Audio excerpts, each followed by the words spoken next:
En réalité, je me suis surpris l'autre jour à utiliser le mot grâce dans une situation parfaitement domestique, comme c'est souvent le cas d'ailleurs quand on y pense. Mais pire encore, je me suis rendu compte que je n'utilisais pas seulement le mot lui-même, tout seul, tout nu, ce qui au final aurait été un moindre mal, comme de dire grâce à l'abeille coule le miel, grâce au vent vole l'avion, grâce au levain lève la pâte, grâce au sel le goût, grâce au lièvre la tortue, grâce à la pluie le beau temps. Non!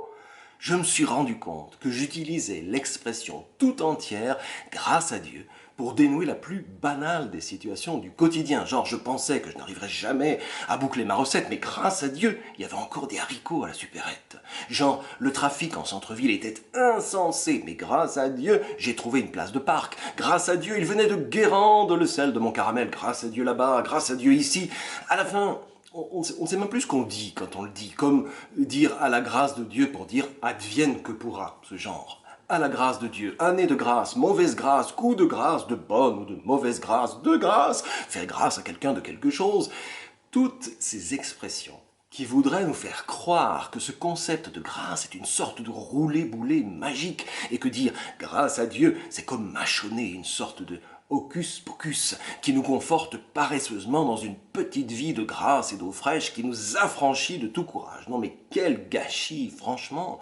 Souvenons-nous qu'en grec profane, c'est le mot charis qui désigne la grâce, un mot dense qui déploie tout son sens en trois facettes. 1, celle qui désigne le charme de la beauté. 2, celle qui esquisse la faveur, les égards, la bonne grâce. Et 3, enfin, celle qui trace la reconnaissance, comme dans rendre grâce, d'où le terme Eucharistie, la récompense, le salaire, le cadeau, d'où l'idée de charisme, de don matériel ou spirituel reçu en vertu de la seule faveur du roi.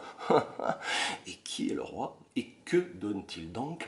Et là, j'en arrive à cette seule phrase mystérieuse, improbable, aérienne et formidable. Et il m'a dit, ma grâce te suffit car ma puissance s'accomplit dans la faiblesse. 2 Corinthiens 12:9. Mon chérissement te suffit, dit Chouraki. Parfaite est la puissance dans la faiblesse. Et il a dit à moi, pour le dire en grec brutal, suffit à toi la grâce de moi, charis, chaîne en hébreu, qui comme la plupart des mots hébreux indique non tellement un état ou un sentiment qu'une action concrète et efficace. Dans la Bible, cette grâce désigne non seulement la personnalité de Dieu, mais aussi tout le mystère d'une vie nouvelle dont il comble ceux qui sont ses vis-à-vis. Et c'est ici que l'encyclopédie livre cette définition splendide. Je cite, « Le Dieu saint possède une plénitude de vie qu'il a plaisir à laisser déborder sur ceux qui en sont privés. C'est ça, sa grâce, l'inlassable patience, la réalisation du seul dessein qui lui tienne à cœur, la bouleversante manifestation de son amour, de sa grâce qui est son être même. Grâce, nom féminin, faveur et beauté de cœur. Énoncé traduit ce que Dieu donne sans compter, par extension, mouvement passionnément aimant, nourriture vraie, générosité sans mesure. » Allez, top, grâce à Dieu, j'ai réussi à boucler ça en quasi 3 minutes. Allez, bonne journée.